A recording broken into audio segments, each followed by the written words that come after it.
Perfecto. Entonces, nada, vamos a orar para iniciar. ¿Alguien quiere orar? Yo siempre lo digo, pero nadie se anima. Amén. Amén. Diana, me encanta. Dale, Diana. Ok.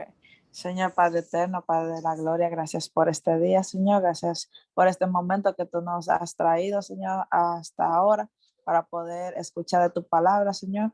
Dale entendimiento a Amalia, que todo lo que ella diga, haga y nos muestre, Señor, sea conforme a tu voluntad, Padre. Que tú nos abras el entendimiento para poder comprender todo lo que aquí se va a explicar esta noche y que podamos ponerlo en práctica, Señor, no solamente de oído, sino a todas las personas que están a nuestro alrededor. Te lo pedimos en el nombre de Jesús. Amén. Amén. Gracias. Pues bien, el día de hoy vamos a entrar en el capítulo 3. Ya vamos por la mitad de Efesios. Efesios tiene 6 capítulos. Y ya vamos por la mitad. Entonces, los capítulos anteriores, para la persona que no han estado, Efesios se trata básicamente de como la presentación del Evangelio que Pablo hace a los Efesios, a la iglesia de los Efesios. Eso obviamente algo súper superficial, también escribiendo por el grupo, pero súper superficial, valga la redundancia, y por encimita, pero nosotros hemos grabado las dos reuniones anteriores. Yo sé que Maciel no estaba antes y Amy tampoco, pero lo hemos grabado para que si ustedes tienen el chance algún día, esto no dura más de una hora. Eso para que ustedes lo vean y no estén perdidos.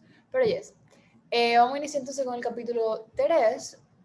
El capítulo 2 hicimos todo esto como muy detallado. Decidí que en el 3 no lo íbamos a hacer así y que en cambio de yo ya haberlo subrayado como que las cosas del capítulo, nosotros hacerlo aquí juntos para que ustedes tengan un poco más de participación y ya sepan para el estudio bíblico cómo ustedes hacerlo ustedes en su house. Porque yo espero de verdad que esto no sea lo único de la palabra que ustedes reciban en la semana. Como que obviamente yo falto y yo fallo y como que mi devocional yo no lo hago como yo debo, mi tiempo con el Señor yo a veces no hago nada, o sea, fallo con eso, pero yo sé que si nosotros aplicamos lo que el entendimiento de su palabra cada día en estudiar devocionales o un libro de la Biblia en específico, si nos llevamos la herramienta que nosotros utilizamos aquí, podemos sacarle provecho y vamos a tener un buen tiempo devocional. So yes, iniciemos. Entonces el capítulo 3. Ok. La vista general del capítulo. Esto es algo que si tú lo buscas en la Biblia, creo que en la nueva Biblia de las Américas está dividido de esta forma. Yo quiero que saquen su Biblia, porque ustedes deberían de tener su Biblia. Y, no, aquí al lado, dame un segundo. Entonces, ustedes van a sacar su Biblia, búsquenla. Y, o sea, si ustedes la tienen online, it's fine, pero es mejor que la tengan en físico para ustedes poder verlo, porque online ustedes no le pueden como anotar ni nada, o en un cuaderno también si ustedes tienen.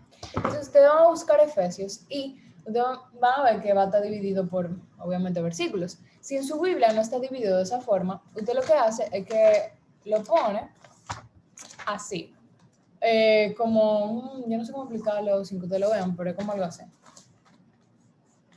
como esta cosa. No sé si se ve ahí. Ok, ya, ahí se ve. Como por ejemplo, si ustedes ven del versículo tal al tal, ustedes le ponen así y le ponen el título. Ministerio de Pablo a los Gentiles. ¿Por qué? La bota la Biblia si no tiene versículo.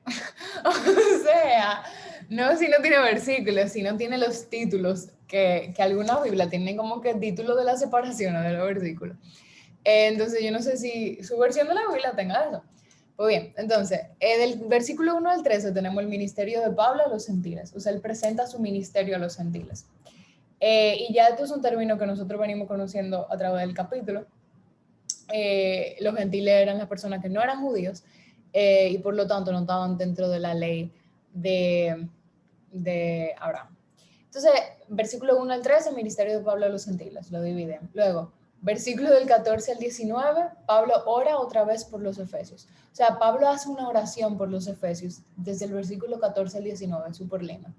Y desde el versículo 20 al 21 es una doxología. ¿Alguien sabe lo que significa doxología?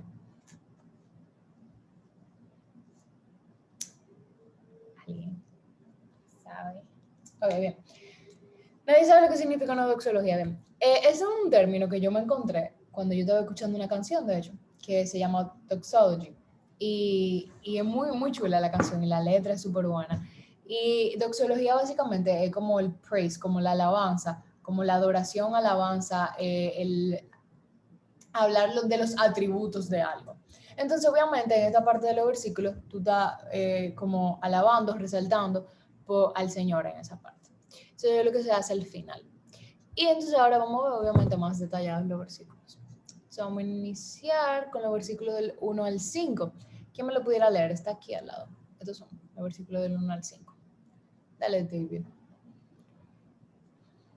Por esta causa yo, Pablo, prisionero de Cristo Jesús, por amor de ustedes, los gentiles, si en verdad han oído de la dispensación de la gracia de Dios que me fue dada para ustedes, que por revelación me fue dado a conocer el misterio, tal como antes les escribí brevemente, en vista de lo cual, leyendo, podrán entender mi comprensión del misterio de Cristo, que en otras generaciones no se dio a conocer a los hijos de los hombres, como ahora ha sido revelado a sus santos, apóstoles y profetas por el Espíritu. Amén. Thank you. Entonces, vamos a resaltar la palabra que les resulta importante. Tú mismo, David, ¿qué palabra tú como que te saltan a la vista cuando tú lo lees? Dispensación de la gracia. Muy bien, dispensación de la gracia, good one. ¿Alguien más? ¿Algo le llama la atención en el cosa? Que ustedes lo están leyendo, ustedes están leyendo la Biblia, ustedes dirían, esto tal vez yo no lo sé, o es un término importante, esto fuera bueno expandir en eso. Algo que ustedes piensen que ahí le llama la atención en ese pasaje. Yo no estoy viendo, sí, ok, no. No diciendo no, bien. No, entonces, por esta causa, aquí tenemos que remarcar cuál es la causa, o sea, de qué causa Pablo está hablando. ¿Alguien tiene una idea de qué causa es la que Pablo está hablando? Porque, o sea, estamos haciendo, recuérdense que es una continuación del capítulo 2. O sea, él estaba hablando algo en el capítulo 2. Entonces él dice, por esta causa yo, Pablo, prisionero de Cristo Jesús, por amor de ustedes, los gentiles, si en verdad han oído de la dispensación de la gracia de Dios que me fue dada a ustedes, que por revelación, déjame bajar esto aquí porque no leo, okay. Que por revelación me fue dado a conocer el misterio. Eso también es algo importante. ¿Qué misterio? ¿Qué es lo que él está hablando? O sea, ¿qué él se refiere con misterio? Si ustedes tienen su Biblia también, vayan subrayando esa parte. Tal como antes les escribí brevemente, en vista de lo cual leyendo, podrán entender mi comprensión del misterio de Cristo. Ok, ahí te estás respondiendo. Ok, el misterio de Cristo. ¿Cuál será el misterio de Cristo? Que en otras generaciones no se dio a conocer a los hijos del hombre. Ok, ya te está diciendo qué está pasando con el misterio de Cristo. No se dio a conocer en otras generaciones. ¿Cuáles son esas generaciones? No se dio a conocer a los hijos del hombre, como ahora ha sido revelado a sus santos. Y aquí hay un contraste. Te está diciendo que ese misterio de Cristo, de que estamos hablando aquí, ¿verdad? Antes no, la gente no lo conocía, o sea, antes sí era como que un misterio para los hijos de los hombres, te está diciendo acá, pero que ahora sí ha sido revelado a sus santos apóstoles y profetas por el Espíritu. Te dice cómo lo revela, por el Espíritu. Entonces, aquí tenemos toda una secuencia, te dice, por esta causa, ¿cuál causa? Lo que sabemos de esa causa es que la continuación del capítulo 2 es que por esta causa, a la causa que se refiere es el Evangelio. O sea, Pablo está diciendo eso. Pablo, prisionero de Cristo Jesús, por amor de ustedes los gentiles, si en verdad han oído de la dispensación de la gracia. Esa es la causa que él se está refiriendo ahí. Yo estoy haciendo todo esto, o sea, en palabra llana, yo estoy haciendo todo esto por esta causa es el Evangelio, por predicar el Evangelio. ¿Ok? Entonces, cuando ustedes están, digamos que ustedes entran y están leyendo el Efesio un día así, y dicen, vamos a leer el capítulo 3. Y ustedes comienzan a leer el capítulo 3 y dicen, por esta causa, que sí, y le dan para adelante, sin pararse en estos puntos importantes. No van a apreciar realmente de lo que Pablo está hablando aquí, porque tú no te preguntaste cuál causa era, tú lo tenías tal vez implícito en tu mente, pero tú no estás expandiendo en él. Entonces dice, la de la dispensación de la gracia, vamos a hablar aquí en la nota del lado. Y el misterio de Cristo es eso, el regalo del Evangelio. ¿Y por qué no se dio a conocer a los hijos de los hombres en otras generaciones? O sea, ¿qué generaciones se está refiriendo? Y ahora sí ha sido revelado a sus santos. Porque estaba hablando de la separación del Antiguo Testamento y el Nuevo. O sea, está claro, pero hay que leerlo y estudiarlo para tú poder entenderlo. Antes no fue revelado el misterio de Cristo en el Antiguo Testamento porque Cristo no había llegado, lógicamente. Y ahora sí, a través del Espíritu, después de que Cristo vino, el Espíritu te revela el misterio de Cristo, que es el creer en él, la salvación. Y esto ha sido revelado a sus santos en este tiempo. Entonces te está haciendo el contraste del Antiguo y el Nuevo Testamento. Entonces, vamos a ver. Durante su encarcelamiento, ¿quién me puede leer el primer párrafito aquí? Dice. Dale, dale. Ok, dale, Diana. Que no vi que tú querías. Ok. Durante su encarcelamiento romano, Pablo estuvo bajo arresto domiciliario. Durante el día era libre de moverse por la casa con la supervisión de los soldados, pero todas las noches lo encadenaban a un soldado para asegurarse de que no escapara antes de su juicio ante César. Sin embargo, se veía a sí mismo como prisionero de Cristo Jesús. Sabía que Jesús era un señor. Amalia. Okay. Sabía que Jesús era el Señor de su vida, no el gobierno romano. Así que era un prisionero de Jesús. Okay, thank you. Sorry, que no sabía que te estaba tapando con el mouse. No, me tenía nerviosa, mami. sorry. Ok, entonces, a ver si lo puedo quitar. Bueno, vamos a ver. El punto es que, exacto. La primera aclaración que hace es que Pablo es prisionero de Cristo Jesús. Pablo no se veía como, concho, me metieron preso, el imperio romano me metió preso, ahora yo estoy aquí, bla, bla, y se quejaba de que era preso del imperio romano. Él lo veía como un acto de servicio a Cristo Jesús. Y o sea, tú te puedes dar cuenta de la magnitud del pensamiento y como que del nivel que él tiene en relación a como su servicio en el Señor. Que él no veía las cosas malas que le estaban pasando, que era literalmente encarcelado, ¿verdad? O sea, de día él podía estar en su casa y de noche él estaba atado a un oficial. Él lo veía como prisionero de Cristo. O sea, yo estoy haciendo esto después por amor de ustedes. Y hay una cosa interesante, que el amor que habla en la Biblia es un amor que se entrega. En uno de los estudios de la IBI que estaban dando en YouTube, le estaba dando el pastor Luis Méndez, dice que cuando tuve el versículo de Juan 3:16, dice, es el versículo, o sea, más famoso de la Biblia entera, probablemente. Dice, de tal manera amó Dios al mundo. ¿Verdad? Esa es la primera parte. De tal manera amó Dios al mundo que ha dado a su Hijo unigénito. Entonces aquí tú puedes ver la conexión entre el amor, dice que de tal manera amó Dios al mundo que ha dado. O sea, la consecuencia del amor de Dios hacia nosotros, te dice, de tal manera Él nos amó que ha dado. El Señor ve el amor en la palabra como dar, como entregarse. Y eso es lo que Pablo está haciendo aquí. O sea, Él está siendo prisionero de Cristo por amor de los gentiles, porque Él amaba a esas personas y no quería que su alma se perdiera. Entonces, nosotros podemos ver un reflejo del amor de Dios en el amor y en la entrega de Pablo. Y mira todo lo que uno saca de 2 versículos. O sea, increíble. O sea, todo lo que nosotros hemos hablado de 5 versículos nada más. La palabra administración habla de la estrategia implementada del plan de Dios en la iglesia. Aquí, como en Efesios 1:10, sin embargo, debe interpretarse más bien como la implementación de una estrategia. Nosotros hablábamos antes que esto era como un plan, o sea, Dios lo diseñó como un plan, como una estrategia, el ser salvados. Entonces, aquí habla del misterio, de que ya hablamos, y lo quería poner acá porque habla de los versículos de Hechos 11, 1 al 18, que esto fue anunciado, o sea, dice, también se le dio específicamente a Pedro por revelación, en Hechos 11, 1 al 18, y es consistente con la profecía del Antiguo Testamento, como Isaías 49, 6, y las palabras específicas de Jesús en Hechos 1, 8, o sea, la del misterio. ¿Quién me puede buscar Isaías 49, 6?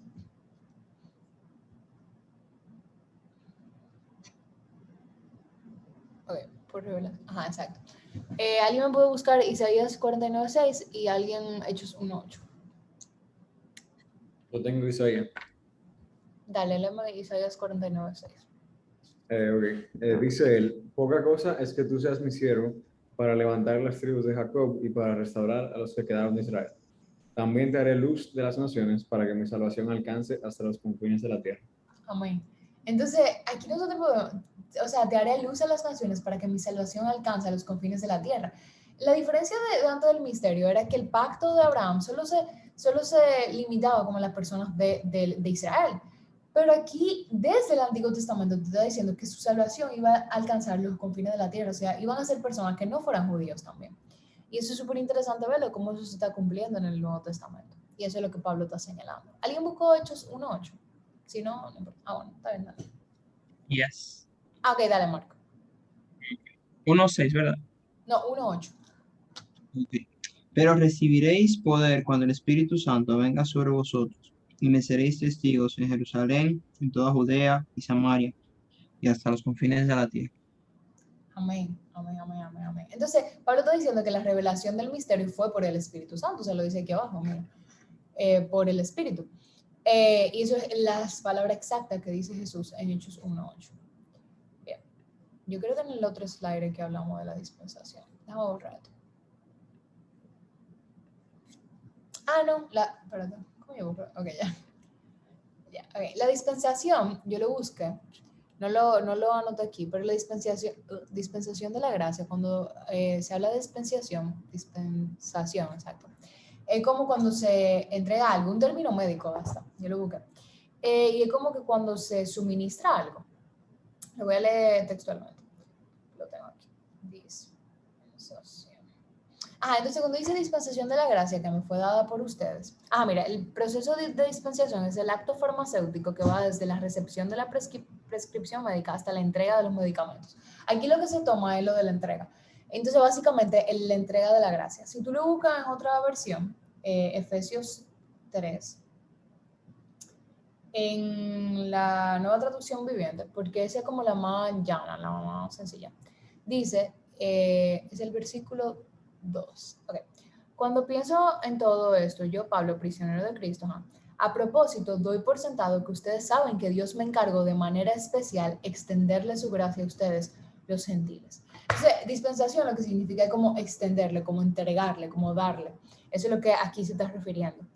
Y es un buen como tipo, como algo que yo hago, es que cuando yo no entiendo algo, por ejemplo, en la nueva Biblia de las Américas o en la Reina Valera, yo lo busco en la Nueva Traducción Viviente, porque sí es cierto que la Nueva Traducción Viviente, Diana me lo preguntó una vez, que no es una traducción palabra por palabra o como que no tan exacta o no tan literal como las otras traducciones. Es más como una traducción de pensamiento, pero no es mala. Y cuando no entendamos algo, la Biblia está hecha para nosotros poder entenderla. Y cuando no entendamos algo, no está mal nosotros ir a este tipo de traducciones, porque nos ayudan a entender el propósito. ¿Qué quiso decir la persona cuando dijo esto? No hay que volvernos el caco loco con palabras raras y extrañas para poder entender la palabra. Exacto, como una interpretación más llana, exacto, y nos ayuda a entender muchas cosas. De hecho, esto es algo como funny, algo que ya yo hago personalmente, pero cuando yo subo un versículo, por ejemplo, a Instagram, a mí me gusta a veces compartirlo, yo lo subo en la Nueva Traducción Viviente porque llama más la atención el lenguaje más llano y la gente lo entiende mejor. Es como que tú pongas, porque los santos de lo que sé yo, cuando la gente obviamente lo va a leer por arriba hacia un versículo de la Biblia. Pero hay personas que me han respondido la historia de que, wow, yo nunca lo había leído así, o wow, ¿dónde está ese versículo? Y lo buscan y lo leen de verdad. Entonces, esto es un pequeño paréntesis para decir que la Biblia está hecha para nosotros entenderlo y no hay que estar confundiéndose. Pero para propósito de estudiarla, obviamente, las traducciones más literales son necesarias. Yo no sé, ok, ya. Ok, entonces, siguiente. Ok, versículo del 6 al 7. En el versículo del 6 al 7 tenemos el misterio descrito. Lo que estamos hablando ahorita, ¿cuál era ese misterio? ¿De qué misterio que está hablando Pablo? Aquí no lo va a describir. ¿Quién puede leer el versículo del 6 al 7? Está en la pantalla.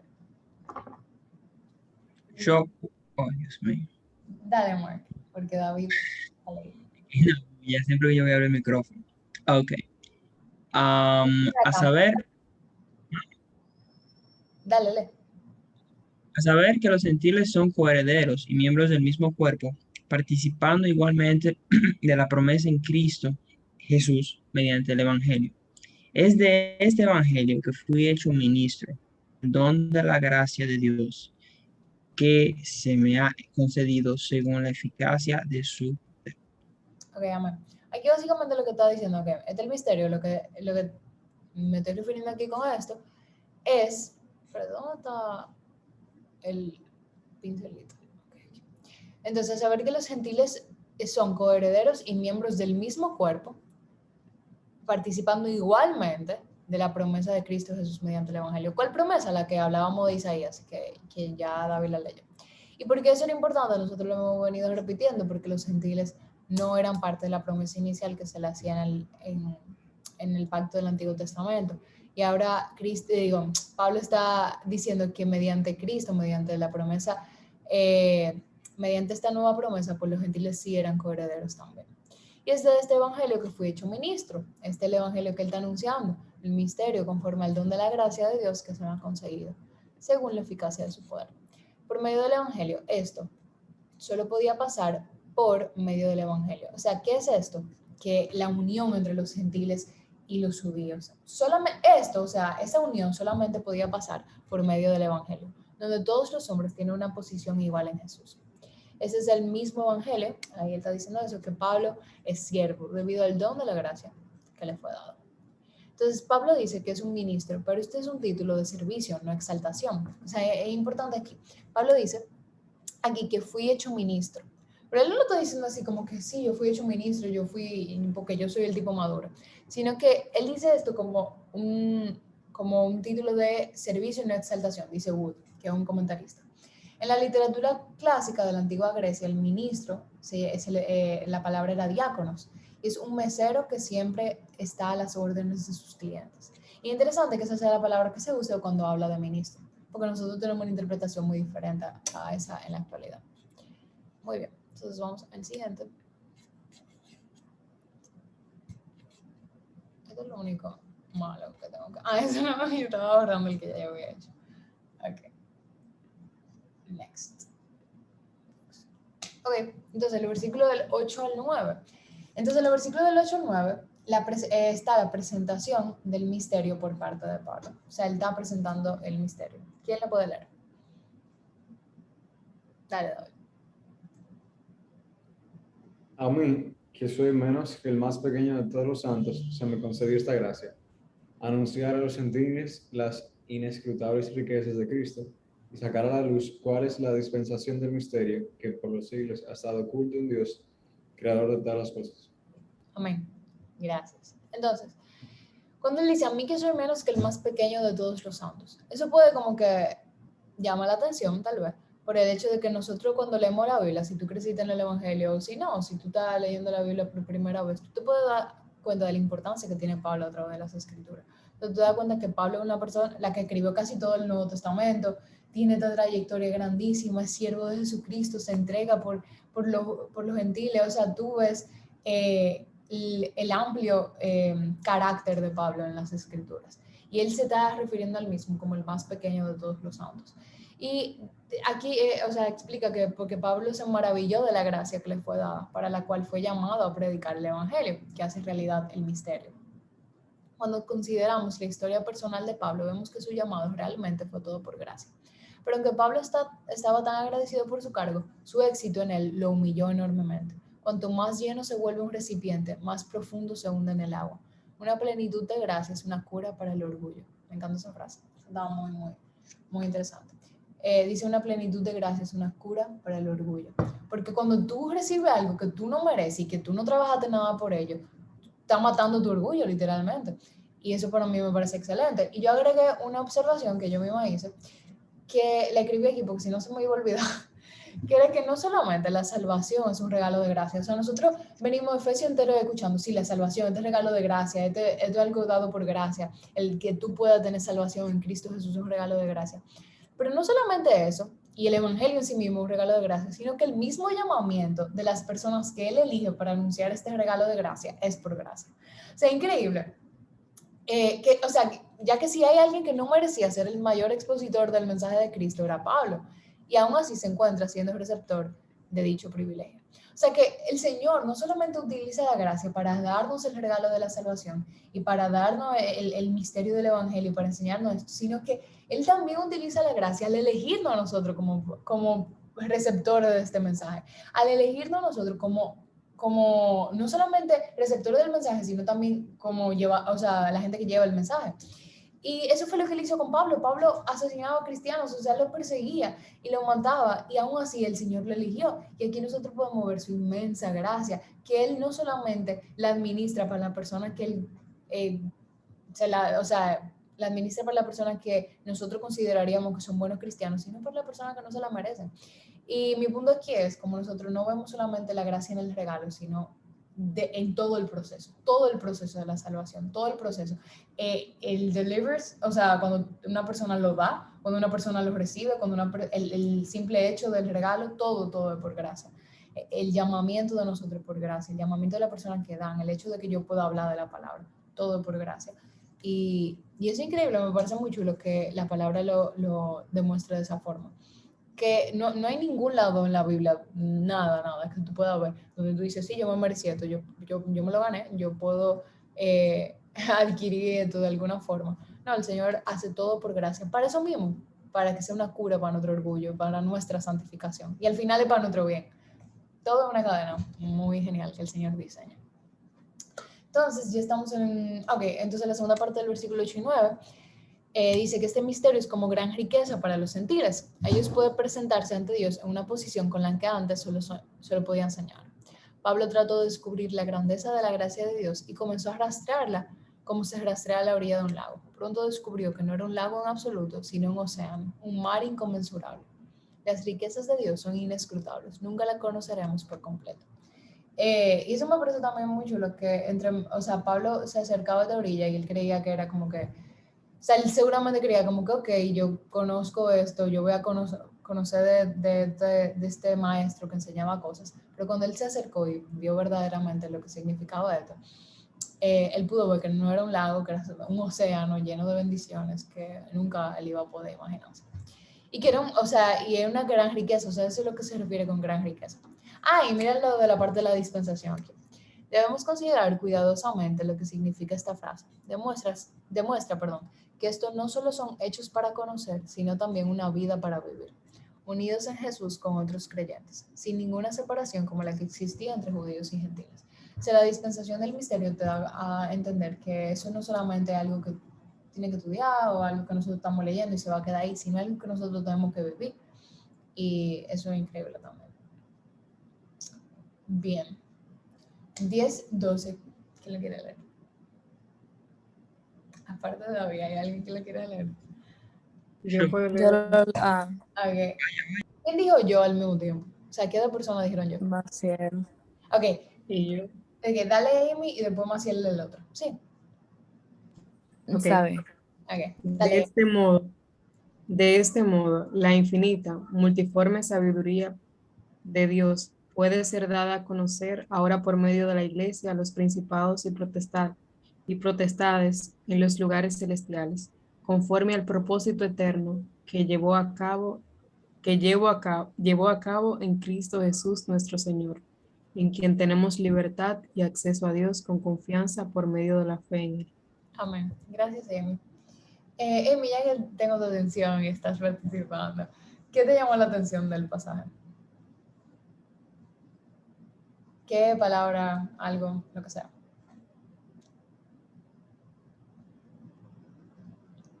Amy, ¿estás ahí? Oh, sorry, estaba en mute. Pero de manera general puedo decir eh, cómo la sabiduría de Dios podía darse a conocer entre donde no es, o sea, donde se creía que no podía llegar, básicamente.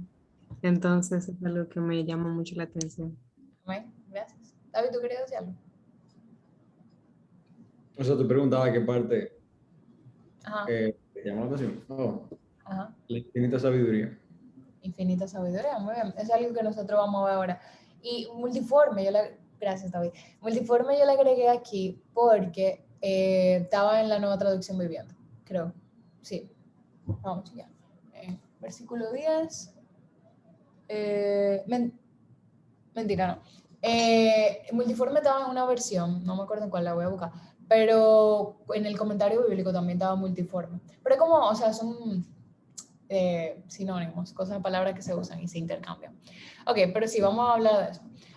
Al comprender el carácter de Dios, podemos decir que esto no es por un motivo egoísta o de gloria. O sea, no es por un motivo egoísta o de gloria que Él quiera dar a conocer su sabiduría. O sea, si nosotros leemos eso sin contexto y sin conocer el carácter de Dios, si una persona que no lee la Biblia, no se interese por estudiarla, diga, ay no, pero Dios es una persona como muy egoísta, porque Él quiere que todo el mundo sepa que Él es, porque la humildad no es importante, no nos está diciendo que seamos humildes, que nos humillemos, que matemos nuestro orgullo, pero el nosotros comprender el carácter de Dios, nosotros podemos decir que, esto puede parecer egoísta, pero en la forma en que pensamos en el hombre orgulloso, que muestra su inteligencia y sus logros a todos, o sea, nosotros lo estamos viendo de una manera en que como Dios es un hombre, y es un grave error. Dios hace esto para la gloria de sus criaturas, porque la gloria de la criatura está directamente relacionada con la gloria del Creador. ¿Y por qué es interesante? Porque Dios da a conocer su sabiduría, porque el dar a conocer a su sabiduría a nosotros nos hace bien. O sea, es un beneficio para nosotros que Él dé a conocer su sabiduría. Y eso, al nosotros glorificarnos en su sabiduría, Él se glorifica a Él. Es como una cadena. Y sí, o sea, eso es parte de comprender el carácter de Dios. Y algo que me ha ayudado a comprender el carácter de Dios también es saber que el Señor hace todas las cosas por amor a nosotros, pero porque a nosotros nos hace bien, pero porque Él tiene que hacerla porque Él es Dios. O sea, de Él nada puede salir, nada malo, nada que no sea parte de su naturaleza. El dar a conocer su sabiduría, algo que es parte de su naturaleza, porque es algo bueno. Su sabiduría es buena, Él es perfecto. Pero tú nunca vas a hacer algo malo, nunca va a tener una connotación mala, porque Dios, como hablábamos en los otros estudios, todo lo que nosotros teníamos, o sea, fue manchado por el pecado, pero Dios no fue manchado por el pecado. Entonces, él dar a conocer su sabiduría, algo bueno, y algo bueno para nosotros, nos beneficia a nosotros. Entonces, esa parte es importante tenerla en claro de su carácter. Y cuando dice que la sabiduría es multiforme, la palabra griega, polupoikilos, no sé griego todavía, pero dice, la palabra griega polupoikilos tiene las ideas de intrincación, complejidad y gran belleza. La palabra fue un poco compleja, pero sí, la palabra griega para multiforme, eso, complejidad y gran belleza, que tiene abundancia de curiosa variedad, que se ve como se ve en las mejores imágenes o texturas. A mí me gusta agregar la palabra en griego y toda esa cosa, porque aunque suena como medio useless, o sea, como que no tiene sentido, ¿para qué tú vas a estar agregando eso si yo no sé griego? Te da un buen entendimiento de lo que el autor quiso decir exactamente. Mira lo que se está refiriendo aquí exactamente, una intrincación, una complejidad, una gran belleza, cuando habla de la sabiduría del Señor. Y eso es súper importante. Y después dice que también debe darse a conocer. Dean Alford señala que las palabras dadas a conocer son enfáticas, contrastando fuertemente la idea de escondido en Efesios 3.9. ¿Qué dice aquí en Efesios 3.9? Que, lo que hemos estado hablando, el misterio escondido, mira aquí. Y sacar a la luz cuál es la dispensación del misterio que por los siglos ha estado oculto. Y entonces en el 10 tenemos el contraste de que la sabiduría se da a conocer. Entonces un contraste muy hermoso que el Señor orquesta en su palabra. Me parece muy interesante también. Bien. Y luego sigue diciendo, perdón, me quito esto. Okay. Y luego sigue diciendo que daba a conocer por medio de la iglesia a los principados y potestades. Yo voy resumiendo aparte, pero básicamente aquí dice, yo lo voy a leer porque es muy interesante, dice, por supuesto, Dios también quiere revelar esta sabiduría a la iglesia. Sin embargo, en el panorama general, Dios no usa,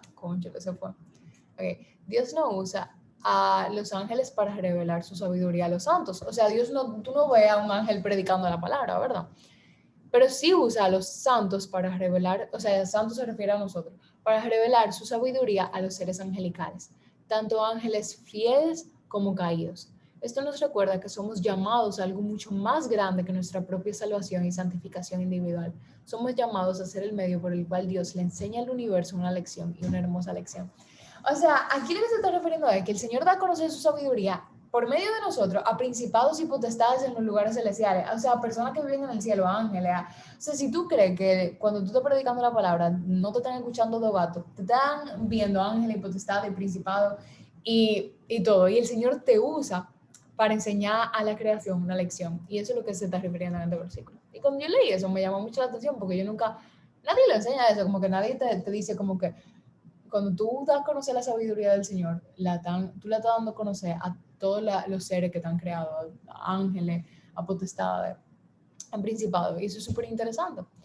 Y dice, conforme al propósito eterno que hizo, el misterio revela y promueve el propósito eterno de Dios en Jesús, descrito previamente en Efesios 1:10. Con el cumplimiento de los tiempos, Dios reunirá esencialmente para sumar o resolver todas las cosas en Jesús. Cuando dice conforme al propósito eterno que hizo, está refiriéndose a lo que habla en Efesios 1:10 de eso, pero ya le hemos hablado. Y dice, la iglesia, una frase al final, que me gustó también, que habla de lo de los ángeles. La iglesia, por lo tanto, parece ser el plan piloto de Dios para el universo reconciliado del futuro. Yo lo voy a explicar al final. El misterio de la voluntad de Dios que se administrará en la plenitud de los tiempos cuando las cosas en el cielo y las cosas en la tierra se unan en Cristo.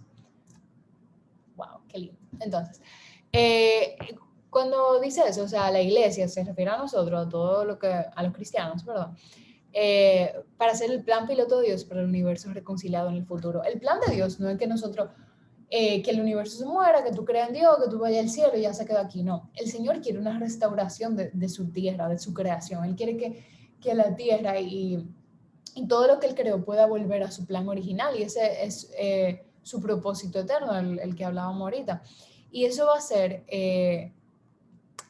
mediante la plenitud de los tiempos, cuando las cosas en el cielo y las cosas en la tierra se unan en Cristo. Cristo es el unificador, la ega de todo esto. Me parece increíble, muy lindo. Espérate, yo creo que... Ok, exacto, ya. Muy bien. Entonces, versículo 3. En el versículo 13 dice la participación personal actual de Pablo en el ministerio. Lo voy a leer porque nada más un versículo. Y dice, ruego, por tanto, que no desmayen a causa de mis tribulaciones por ustedes, porque son su gloria. Me fascina también. Pero qué lindo, muy lindo. O sea, Pablo le está diciéndolo a la gente en Efesios. Y dice que no desmayen a causa de mis tribulaciones por ustedes. O sea, no se preocupen porque yo estoy pasando estos problemas, porque como que no se sientan que ustedes me pusieron aquí en la cárcel, porque son su gloria. Y yo le voy a leer ahora porque, ¿a qué se refiere eso? Ok, voy a leer este párrafo aquí. Pablo vivió toda su vida con la pasión de traer la salvación a su propio pueblo, los judíos. Romanos 9, del 1 al 3. Una vista estratégica de Jerusalén tuvo la oportunidad de predicar a una gran multitud en el monte del templo o cerca de él. Eso fue en Hechos 21, 39, 22, 22. Ese versículo, es bueno que ustedes lo anotan como al ladito de su Biblia, o en un cuaderno, lo que sea, porque cuando ustedes vuelvan a leer Efesios, cuando estén estudiando esos temas, son cosas que, como que hints, como que pieza de un rompecabezas que se ve por detrás. Pero la oportunidad terminó en un desastre, porque está contando una historia como de lo de Pablo. Terminó en un desastre porque la multitud judía no podía soportar la idea de las buenas nuevas del Mesías extendiéndose a los gentiles. El motín que siguió puso a Pablo en un dilema legal, del cual usó su derecho como ciudadano romano y apeló a César. Pablo era un ciudadano romano y tenía el derecho de apelar al César. Ahora Pablo estaba encarcelado en Roma, esperando su juicio ante César, y estaba allí porque sabía que Dios quería que los gentiles compartieran las buenas nuevas del Mesías, y no tenía miedo de predicar esa verdad. Eso fue como que un contexto de qué Pablo hacía ahí en la cárcel y por qué él está diciendo que no desmayen por causa de mis tribulaciones por ustedes. O sea, por qué Pablo está diciendo eso. Y cuando dice las cuales son vuestra gloria, dice que Pablo estaba siendo usado y probablemente de una manera más grande de lo que jamás imaginó. Este encarcelamiento romano produjo las cartas de Efesios, Colosenses, Filipenses y Filemón. Y entonces ahí tú puedes ver como que yo creo que es una aplicación también personal a nuestra vida, como Pablo literalmente estaba en la cárcel y algo que venimos diciendo en el estudio de Efesios entero. Y él tal vez nunca se imaginó que le iba a escribir toda esta carta, toda esta diferente iglesia, y iba a ser de bendición enorme para todas estas personas. Y eso es lo que él se refiere, porque son su gloria. O sea, a través de esto, a través de las tribulaciones que él estaba pasando, el Señor se glorificaba en esta situación. Y es el propósito de todo realmente, lo que nos pasa cuando estamos participando en el ministerio, que es lo que Pablo está explicando aquí. Entonces, del 14 al 15, son 2 versículos. ¿Quién quiere? Maciel, dale, lee el 14. Arriba. Introducción a la oración. Por esta causa, pues, doblo mis rodillas ante el Padre de nuestro Señor Jesucristo, de quien recibe nombre toda familia en el cielo y en la tierra. Ok, thank you. Exacto, el 14 y el 15 es eso. Después te voy a decir más para que lea el de abajo. Entonces dice, por esta causa pues doblo mis rodillas. Aquí es súper simple la aclaración. Que quise resaltar la parte de doblo mis rodillas, porque aquí comienza la oración de Pablo. ¿Se recuerdan que al principio dijimos que del 14 al 19, del 14 al 19, la oración de Pablo por los Efesios? O sea, aquí comienza con una introducción y dice, esta posición de máxima humildad contrastaba con la postura más normal de oración en esa cultura, que era orar de pie con las manos levantadas. Eso me parece interesante. En esa cultura lo normal era tú orar como que así, y como que la gente viera que tú estás orando. Pero la posición de Pablo al orar era doblar sus rodillas y humillarse. Y es muy interesante también, no lo anoté aquí porque ya se iba a convertir en muchas cosas y estaba llena la cosa, mucha información, pero hay muchos ejemplos en la Biblia que hablan de personas que se arrodillaron al orar y eran en momentos como clave. Y después podríamos hablar de eso, pero eso demuestra una humildad que vino cuando consideró el gran plan eterno de Dios, su lugar en ese plan y cómo la obra de Dios es imparable, incluso cuando Pablo estaba en la cárcel. Perdón, eso un trabalema. La humildad vino cuando consideró el plan eterno de Dios, su lugar en ese plan y cómo la obra de Dios es imparable, incluso cuando Pablo estaba en la cárcel. Y así, en esa contemplación del plan de Dios, en su papel en el plan, él dobla sus rodillas y se pone a orar por los efesios. Aquí hay una cosa que dice que Charles Spurgeon predicó un sermón conmovedor sobre este versículo, o sea, el versículo de quien recibe nombre toda familia en el cielo y la tierra, que era una forma en que él desarrolló la idea de cómo somos uno con nuestros hermanos y hermanas en el cielo y cómo esto enriquece nuestra esperanza en el cielo. Me parece muy lindo también eso, porque todos en el cielo vamos a ser hermanos y hermanas, y también eso como que cultiva el amor en nosotros. Yo creo que es una forma de cultivar el amor en nosotros. Porque yo lo veo de dos formas, un súper paréntesis, pero me encanta resaltarlo. Que nosotros, yo sé que hay personas o hermanos en Cristo que a veces no nos caen bien o que son difíciles de nosotros tratarnos con ellos. Pero si nosotros lo vemos como que ellos van a ser nuestro hermano en el cielo y vamos a pasar la eternidad con ellos, es una forma muy interesante de tú, entonces, cómo yo puedo entonces aplicar el amor desde aquí. Porque nosotros estamos siendo santificados día tras día. Entonces, si nosotros en el cielo, como que nuestra terminación de la santificación, cada día tenemos que ir hacia esa santificación. O sea, tú no puedes estar aquí en la tierra como que, ay, no, yo amo a ese hermano de fuego, como que, ay, sí, como que de lejito. Tú estás caminando hacia una santificación para poder amar a ese hermano como Cristo lo amó, entregando su vida por él. Entonces, me parece interesante. Entonces, nada, Pablo continúa orando, versículo 16 al 19, y ya estamos terminando. Maciel, lee versículo 16 al 19.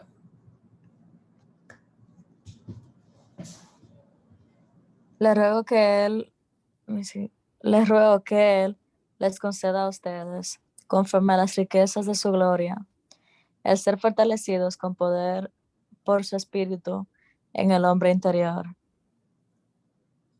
Sí, Lo del sí, 17 también. sí, Okay. De manera que Cristo habite por la fe en sus corazones. También ruego que arraigados y cimentados en amor. Gracias. Muy bien. Entonces, Pablo continúa orando, esa parte de su oración. Les ruego que Él les conceda a ustedes conforme a la riqueza de su gloria. Y habla del hombre interior, o sea, con poder por su espíritu en el hombre interior. Y ese hombre interior es tan real como nuestro cuerpo físico. Todos entendemos la importancia de la fuerza en nuestro cuerpo físico, pero muchos son, dice aquí, son extremadamente débiles en el hombre interior. Conforme a las riquezas de su gloria, aquí lo que se refiere es que sería, como una frase dice, sería una vergüenza para un rey o un noble no dar más que un comerciante, no dar más que un comerciante o un campesino.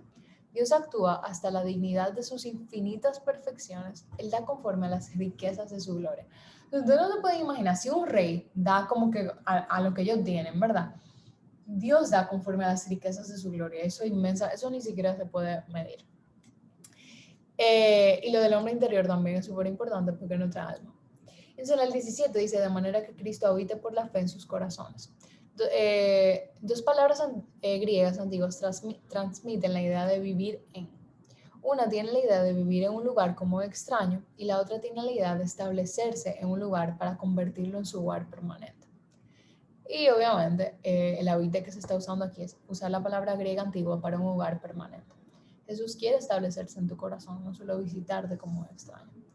Y eso es obviamente un gran regalo y un gran privilegio. Entonces la segunda parte, verdad. Entonces la segunda parte del 17 se conecta con el del 20 y el 21. Dice, también ruego, perdón, con el otro. También ruego que arraigados y cimentados en amor, ustedes, con el 18 y el 19, ustedes sean capaces de comprender con todos los santos cuál es la anchura, la longitud, la altura y la profundidad, y de conocer el amor de Cristo que sobrepasa el conocimiento, para que sean llenos hasta la medida de toda la plenitud de Dios. Ok. 14 y 15 tenemos la introducción a la oración. Perdón, es que puse los números mal, eso fue. 16 al 17 tenemos, Pablo continúa orando. Entonces el 17 dice, también ruego que arraigados y cimentados en amor, y entonces el 18 dice, ustedes sean capaces de comprender con todos los santos cuál es la anchura, la longitud, la altura y la profundidad, y de conocer el amor de Cristo que sobrepasa el conocimiento, para que sean llenos hasta la medida de toda la plenitud de Dios. Y vamos a ver esto súper rápido. Dice que para llegar a comprender las dimensiones del amor de Dios debemos ir a la cruz. La cruz apuntaba en 4 direcciones, esencialmente en todas las direcciones, porque el amor de Dios es lo suficientemente ancho para incluir a cualquier persona. El amor de Dios es lo suficientemente largo para durar para toda la eternidad. El amor de Dios es lo suficientemente profundo para alcanzar el peor pecador. El amor de Dios es lo suficientemente alto para llevarnos al cielo. Me parece muy lindo eso, que me parece increíble. Y es algo como hablaba de que yo sé que nosotros crecimos todo el tiempo escuchando de que el amor de Dios no se puede medir, o que no se puede, que es inconmensurable, tú no puedes medir el amor de Dios, pero realmente si nosotros lo vemos de esta forma, la anchura, la longitud, la altura y la profundidad de Dios incluye todo esto, se incluye a cualquier persona, toda la eternidad del peor pecador, y nos lleva al cielo. Y es una gran forma de ver el amor de Dios, una forma tan ilustrada de ver el amor de Dios. Y después dice que Pablo le pidió a Dios que llenara a estos cristianos de toda plenitud de Dios. La palabra es una mejor traducción que la palabra con. La palabra de es una mejor traducción que la palabra con. Que no hice la separación aquí. La palabra de es una mejor traducción que la palabra con. Pablo quería que los cristianos experimentaran la vida en Jesucristo, la plenitud de Dios, y que se llenaran en su capacidad con Jesús, así como Dios está lleno en su propia capacidad con su propio carácter y atributos. O sea, el Señor no va matando que Él quiere que Él experimente lo que Él está experimentando. O sea, Él quiere que nosotros sepamos cómo estar lleno de los atributos y el carácter de Él mismo, porque Él es tan bueno que Él quiere que nosotros experimentemos esto. O sea, yo tengo que crear a estos seres humanos porque ellos necesitan entender qué tan bueno yo soy, yo tengo que compartirme con esta persona, ¿verdad? Y Él lo hace a través de la persona de Jesús. Eso lo quiso. Okay. O sea, entre todos los grandes dichos de esta oración, o sea, es una frase, este es el más grande. Estar lleno de Dios es una gran cosa. Estar lleno de la plenitud de Dios, es aún mayor. Pero estar lleno de toda la plenitud de Dios desconcierta por completo el sentido y confunde el entendimiento. O sea, nosotros no nos podemos imaginar lo que es estar llenos de toda la plenitud de Dios. Y qué bendición que algún día nosotros podamos saber cómo se siente eso. Entonces, para cerrar, ya son las 10, capítulo 20 y 21, una doxología gloriosa. Hablamos de lo que era doxología. ¿Quién quisiera leer el 20 y el 21? Amén. Dale. Y a aquel que es poderoso para hacer todo mucho más abundantemente de lo que pedimos o entendemos, según el poder que obra en nosotros, a Él sea la gloria en la iglesia y en Cristo Jesús por todas las generaciones, por los siglos de los siglos. Amén. Amén. Amén. Hermoso. Entonces, vamos a terminar de desglosar esto. Cuando Pablo llegó a esta gran altura, ¿qué puede haber más alto que la plenitud de Dios? Es lógico preguntar cómo puede ser esto. ¿Cómo es posible que algo tan por encima de nosotros se convierta en realidad? Solo puede suceder porque Dios puede hacer mucho más de lo que pedimos o entendemos. O sea, nosotros no podemos entender cómo existe un ser como Dios que puede darnos tanto, cómo puede haber algo más alto que la plenitud de Dios. O sea, nosotros no lo entendemos. Y esta doxología no solo pertenece a la oración que la precede, esta oración, sino también cada glorioso privilegio y bendición de los que se habla en los primeros 3 capítulos. ¿Quién es poderoso para hacer que sucedan tales cosas? Solo Dios puede hacer esto, porque puede hacer mucho más allá de nuestra capacidad de pensar o pedir. O sea, es como una recapitulación venimos hablando de 3 versículos, digo, 3 capítulos, de todo lo que el Señor nos da y todo lo que nosotros podemos tener en el Señor. Y Pablo cierra esto diciendo que aquel que es poderoso para hacer todo mucho más abundantemente. Es muy interesante porque la palabra para hacer todo mucho más abundantemente no era como que una palabra realmente como que normal, es una expresión que Pablo no sabía ya que escribía, entonces él dijo todo mucho más abundantemente, como que el lenguaje no capturaba la grandeza del Señor. Y dice, Pablo dice que Dios puede hacer más de lo que nosotros pedimos o pensamos. En nosotros incluye a Pablo y a los otros apóstoles. Ciertamente sabían que Jesús podía hacer grandes cosas. Puedes pedir todo lo bueno que hayas experimentado. Dios puede hacer más que eso. Exacto. Puedes pedir todo lo bueno que hayas experimentado. Dios puede hacer más que eso. Puedes pensar e imaginar cosas más allá de tu experiencia. Dios puede hacer más que eso. Puedes imaginar cosas buenas que están más allá de tu capacidad de nombrarlas. Dios puede hacer más que eso.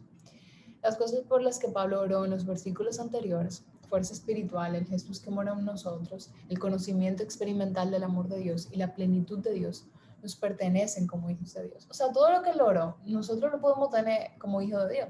Sin embargo, deben ser recibidas mediante la oración de fe y pueden ser avanzadas en las vidas de otros mediante nuestras oraciones por ellos. O sea, Pablo, es tan importante orar por las otras personas porque nosotros no lo hacemos tanto como nosotros deberíamos. Y aquí Pablo dedica casi la mitad del capítulo entero a orar por los efesios. ¿Por qué? Porque ellos pueden recibir fuerza espiritual, el Jesús que mora en ellos, el conocimiento experimental del amor de Dios y la plenitud de Dios. Y esas son cosas que por el amor que Pablo le tenía a esa persona, él oraba por ello. Y si nosotros amamos a nuestro hermano, nosotros vamos a orar por esta cosa por ellos, no solamente por nosotros. Y algo que obviamente, siendo franca, yo practico cada día, yo no oro por todas estas cosas ni cerca, por mis hermanos, pero debería. Y es una muestra increíble de lo que nosotros, un amor reflejado debería hacer. Y dice, pero al final una frase de Spurgeon dice, pero el apóstol sintió que no debía decir, a él sea la gloria en mi alma. Aquí dice, a él sea la gloria en la iglesia. Él deseaba eso porque su única alma le daba muy poco espacio y por eso clamó, a él sea la gloria en la iglesia. Exhorta a todo el pueblo de Dios a alabar el nombre divino. Y es una doxología. Esa es la doxología final del capítulo 3. No cabe con solamente él decirle que yo te alabo y yo te doy la gloria. Toda la iglesia dale la gloria porque así van a haber más personas que lo hagan. Por todas las generaciones, por los siglos de los siglos. Amén. Y así cierra el capítulo 3 de Efesios con esa doxología. Me encanta. Entonces, yes, gran capítulo, gran libro. Y esto es como que un cierre como la mitad, porque ya entonces la otra mitad, sí, sí vimos el video al principio del contexto de Efesios, nosotros vimos que del capítulo 1 al 3 es como la vida espiritual, es como que el regalo del Evangelio. Ajá, el Evangelio te lo está presentando el Evangelio del capítulo 1 al 3 y después del 4 al 6, creo, si no me equivoco, que era mitad y mitad. Te dice cómo aplicar entonces el Evangelio en nuestra vida. O sea, te está enseñando toda esta maravilla para después tú decir, que pon esa maravilla en práctica. Mira cómo es que tú la vas a poner en práctica. Yo creo que es súper esencial y súper importante para nuestra vida como cristianos, aunque tengamos 10 años en el Evangelio, aunque tengamos 5, aunque nos hayamos convertido ayer, nunca se nos debe olvidar cómo nosotros aplicamos el Evangelio en nuestra vida, porque es algo que vivimos día a día. Nunca se va a acabar, nunca vamos a estar, ok, sí, yo sé lo que es el Evangelio, yo estoy bien, yo lo estoy viviendo. Siempre vamos a necesitar recordarlo. Y nada, la palabra de Dios es nueva cada día.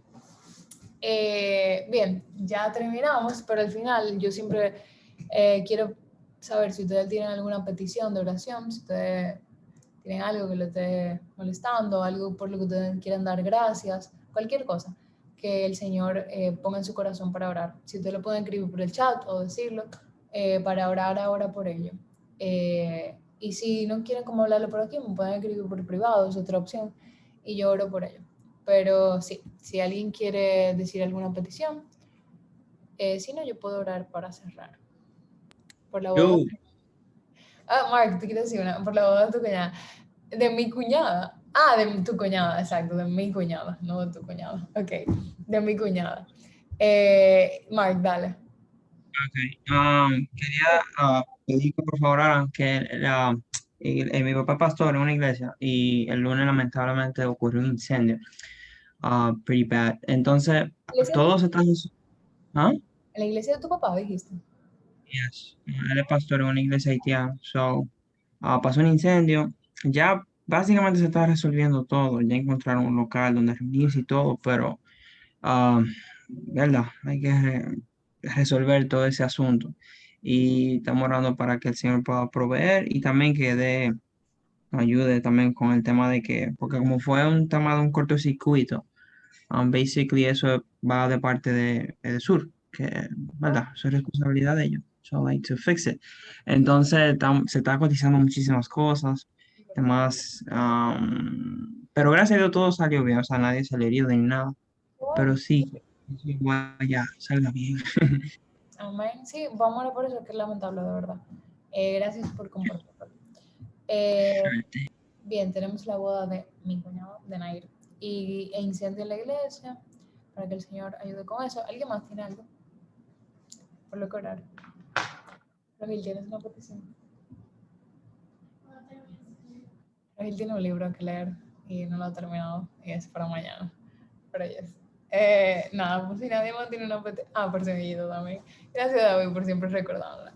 Esa es la petición de Ada de siempre. Ayer estábamos en la oración y ella pidió por ella. El que no sepa, una amiga mía está embarazada. Es su bebé. Pues bien. Nada, oremos entonces. Bien. Ay, gracias a Jamie Maciel por entrar hoy, que creo que son la nueva. Ok. Señor, gracias por este día que tú nos has regalado, Padre. Gracias, Señor, porque tú has sido bueno, tú has sido fiel, tus misericordias son nuevas cada mañana y nosotros podemos verlas, Padre, en el día de hoy, en el simple hecho, Padre, de que podemos estar reunidos estudiando tu palabra y aprendiendo más de ti. El simple hecho, Señor, de que podamos tener tu palabra es un privilegio enorme, Señor. El simple hecho de que podamos aprender más de ella y que hubieron personas que escribieron acerca de ti, Señor, y que hoy en día nosotros podamos también pasar ese evangelio a otras personas. Gracias, Señor, porque es un regalo de gracia, Padre.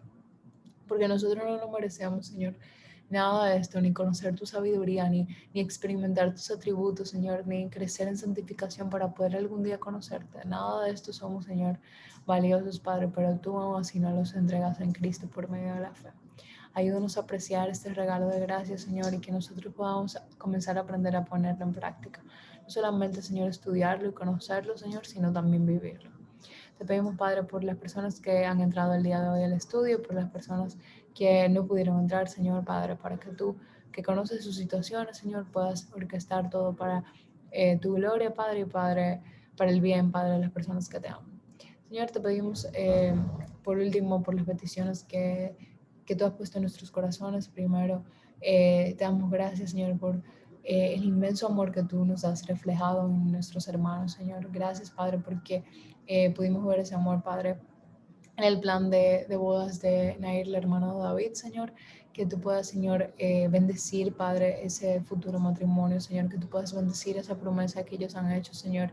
Que ellos puedan caminar, Padre, un matrimonio que te honre y te glorifique, Señor. Y que tú puedas, Señor, darle sabiduría y orquestar todas esas cosas, Señor, para tu gloria. Sabemos, Señor, que toda la cosa tú la haces para el bien de las personas que te aman, Señor.